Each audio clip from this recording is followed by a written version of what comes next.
This is our presentation, Women at War, by Sarah Stubbs, Alan McGraw, and Rachel Joyner.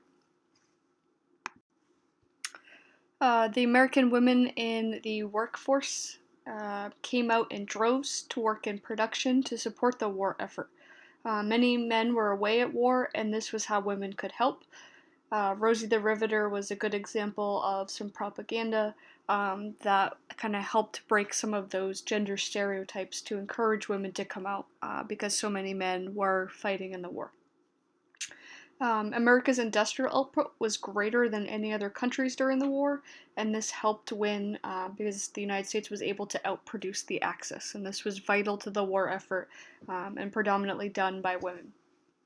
Some of these women sometimes faced resistance and backlash for breaking from the traditional stereotype of the family and moving into the workforce. Women were expected to stay at home, to raise families, and sort of fit those traditional gender roles, and this broke with that, and sometimes that created some issues. Sometimes these women would work in various positions such as welders, mechanics, and factory workers.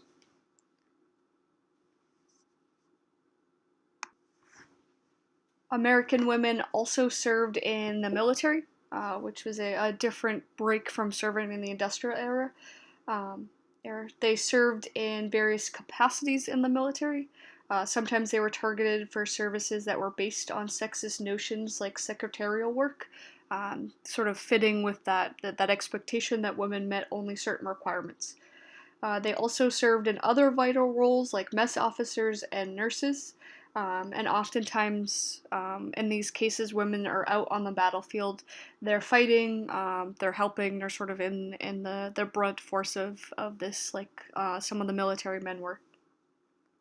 They also served sometimes as pilots.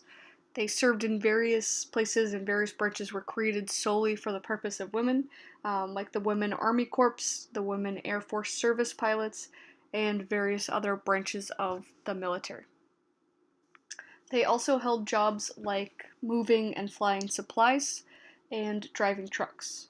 At times, these women were even captured during the war overseas and sometimes were POWs. So it wasn't all just, working in a factory and easy for these women. They kind of across the board had participation and help in these war efforts. Women also served as code girls, which was another sort of important and vital role to helping with this military. We read about that in Module 4 from the book Code Girls by Liza Mundy, which gave really good descriptions and details of kind of the secrecy and the background of these women, and they're really important and essential contributions to the war effort. So this was highly secretive. It was much less known, but super and vitally important to the war effort, right? It wasn't just these, like the men are on the battlefield and the fronts and get all this credit. Women were also important in this role, but less recognized. Oftentimes these women were college students or soon to be college graduates. At this point, there was only about 4% of women that had a 4-year degree, so a pretty small part of that population. Kind of going with the gender stereotype and gender roles. Sometimes these women were asked if they were married or soon to be married. They were trying to find women that were going to kind of stick through this war effort. So it's still that expectation still lingering that these women will eventually go on to create families, even as they're drafting them for this war effort. These women usually are highly educated, they're highly motivated. Sometimes they were even pulled from teachers a little bit later as they realized how successful and needed this was. They would pull teachers as well. These women broke German and Japanese codes with high rates of success, and they were vital to the military in terms of figuring what Germany and Japan were doing, what they were discussing with their allies, and things like that. This really did push back on those gender stereotypes and expectations of women. Like I said earlier, sometimes they were recruited for sort of sexist sort of norms here, like secretarial work. This sort of pushed back on this. This is the science and technology and mathematics field are traditionally dominated by men, and most often they didn't think that women were capable of this. And so not only were they able to do this, they were needed and they were successful, really broke some of those gender barriers, which really helped with the war effort. Due to the secrecy of this at the time, though, these women weren't allowed to discuss their roles and really couldn't mention any of it. And so a lot of their contributions go unnoticed. Even after the war, a lot of these women don't necessarily discuss this with their families or bring it back up. And things like Code Girls, the book we read, is sort of breaking that and trying to bring this to light and recognize these efforts by these women. German and Japanese women in the workforce were also were important. They played a little bit of a different role than women in the United States. Germany did put women in the workforce. They were viewed as sort of colonizers in these regained territories, so their roles were a little bit more different, a little bit more nationalistic than the United States is.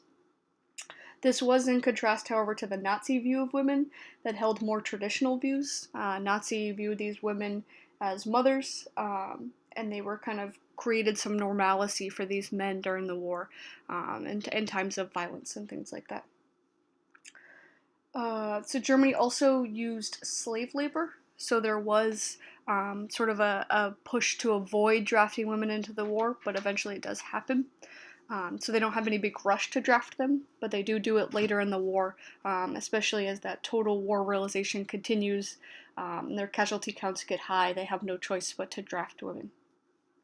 Japan also attempted to rely heavily on slave labor and wanted a more traditional society.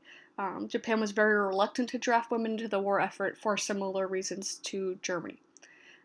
Japanese women did help a lot with the post-war recovery and rebuilding effort, so that was sort of one of their important roles.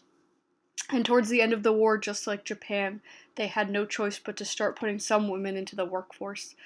Because again, that total war and those high casualty counts, they had to rely on other groups to sort of continue here. Remasculinization was another big problem that happened after the end of the war. All these soldiers are returning home. What is going to be done with them? Where are the women supposed to go that were previously holding these men-dominated areas and positions now that all these soldiers are returning looking for work? So returning soldiers came home after the war looking to take these jobs back from the women. It was sort of the expectation. In the United States, many women would comply and would go back to relying on the income of their husbands like they did before the war. At times, this did turn violent. As you can see here in this picture shown, a French woman was shamed for her relationship with a German soldier, so things weren't always easy for these women. For Germany, women are important in the post-war as well. There's a serious lack of men, so women had to rebuild the country. This was called rebel women. This also happens with Japan. So for both countries, they also had to work because of the lack of men. But despite this, these gender norms and traditional societies are reestablished years later. Many codebreakers left jobs and married and started families, which was expected of them, and they gave up their jobs to men. Few women stayed in these roles that they had during the war. It was some progress towards equality for women, but not obviously huge leaps, as a lot of them went back to those normal roles after the war. Thank you.